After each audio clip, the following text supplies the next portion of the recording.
Hello കൂട്ടുകാരെ, എല്ലാവരും സുഖമായിട്ടിരിക്കുന്നു. എക്സ്ട്രീം വേൾഡിലേക്ക് എല്ലാവർക്കും സ്വാഗതം. എനിക്കറിയാവുന്ന കാര്യങ്ങൾ മറ്റുള്ളവർക്ക് യൂസ്ഫുൾ ആകണം എന്ന് കരുതിയാണ് ഞാനിവിടെ ഷെയർ ചെയ്യുന്നത്. ഓൾറെഡി 2-3 വീഡിയോസ് ഞാൻ ചെയ്തായിരുന്നു. നമ്മുടെ ഈ മോഡേൺ ജനറേഷനിൽ എല്ലാവരും യൂസ് ചെയ്യുന്നത്, നമ്മുടെ ജോബ് ഈസി ആക്കാൻ വേണ്ടി യൂസ് ചെയ്യുന്ന ഒരു കാര്യമാണ് കമ്പ്യൂട്ടർ, ലാപ്ടോപ്പ്. നമ്മൾ വർക്ക് ചെയ്യുന്ന വർക്ക് പ്ലേസിൽ, സ്കൂളിൽ എല്ലായിടത്തും നമ്മൾ യൂസ് ചെയ്യുന്നുണ്ട് അല്ലേ.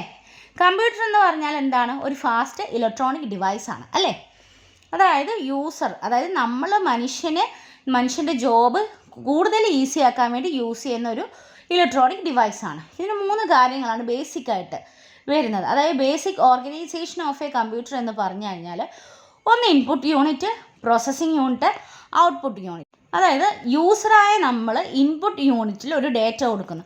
ആ ഡേറ്റ പ്രോസസ്സിംഗ് യൂണിറ്റിൽ പോയി അത് പ്രോസസ്സ് ചെയ്ത് അതിൻ്റെ റിസൾട്ട് ഔട്ട്പുട്ട് യൂണിറ്റിൽ കൊടുക്കും. അപ്പോൾ ഈ ഇൻപുട്ട് യൂണിറ്റ് എന്ന് പറഞ്ഞു കഴിഞ്ഞാൽ അതിനകത്ത് കുറേ ഇൻപുട്ട് ഡിവൈസ് ചെയ്യണം. ഇതിനെ എല്ലാം കോർഡിനേറ്റ് ചെയ്യുന്നതാണ് ഇൻപുട്ട് യൂണിറ്റ് എന്ന് പറയുന്നത്. അതുപോലെ പ്രോസസ്സിംഗ് യൂണിറ്റും അങ്ങനെ തന്നെ.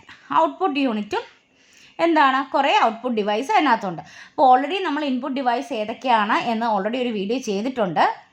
ഔട്ട്പുട്ട് ഡിവൈസിൻ്റെ വീഡിയോ അടുത്തത് ചെയ്യുന്നതായിരിക്കും. അപ്പം ഈ ഡേറ്റ ഇൻപുട്ട് യൂണിറ്റിൽ കൊടുത്ത് അത് പ്രോസസ്സ് ചെയ്യും. ഈ പ്രോസസ്സിംഗ് യൂണിറ്റ് എന്ന് പറയുന്നത് സെൻട്രൽ പ്രോസസ്സിംഗ് യൂണിറ്റ്, CPU. അതായത് ബ്രെയിൻ ഓഫ് യുവർ കമ്പ്യൂട്ടർ. അതായത് കമ്പ്യൂട്ടറിൻ്റെ ബ്രെയിനാണ് CPU എന്ന് പറയുന്നത്. This CPU consist of 3 units. First one is arithmetic and logical unit, second one is memory unit, and third one is control unit. Arithmetic and logical unit എന്ന് പറഞ്ഞാൽ എല്ലാ arithmetic ഓപ്പറേഷനും logical ഓപ്പറേഷനും കമ്പാരിസണും എല്ലാം ഈ യൂണിറ്റിലാണ് ചെയ്യുന്നത്. കൺട്രോൾ യൂണിറ്റ് എന്ന് പറഞ്ഞാൽ ഇതിനെല്ലാം input യൂണിറ്റിനെ output യൂണിറ്റിനെ എല്ലാം കൺട്രോൾ ചെയ്യുന്നത് ഈ കൺട്രോൾ യൂണിറ്റാണ്. നമ്മുടെ കമ്പ്യൂട്ടർ സിസ്റ്റത്തിന് നെർവസ് സിസ്റ്റം എന്ന് പറയും. മെമ്മറി യൂണിറ്റ് എന്ന് പറഞ്ഞാൽ നമ്മുടെ ഇതിനകത്ത് നടക്കുന്ന എല്ലാ കാര്യങ്ങളും സ്റ്റോർ ചെയ്യുന്നത് മെമ്മറി യൂണിറ്റാണ്. ഇവിടെ പ്രോസസ്സ് ചെയ്തതിന് ശേഷം നമ്മുടെ ഔട്ട്പുട്ട് അല്ലെങ്കിൽ നമ്മുടെ റിസൾട്ട് എവിടെ പോകുന്നു? ഔട്ട്പുട്ട് യൂണിറ്റിൽ പോകുന്നു. ഔട്ട്പുട്ട് ഡിവൈസസ് വഴി നമുക്ക് കിട്ടും. ഇതാണ് ഒരു basic organisation of A computer എന്ന് പറയുന്നത്.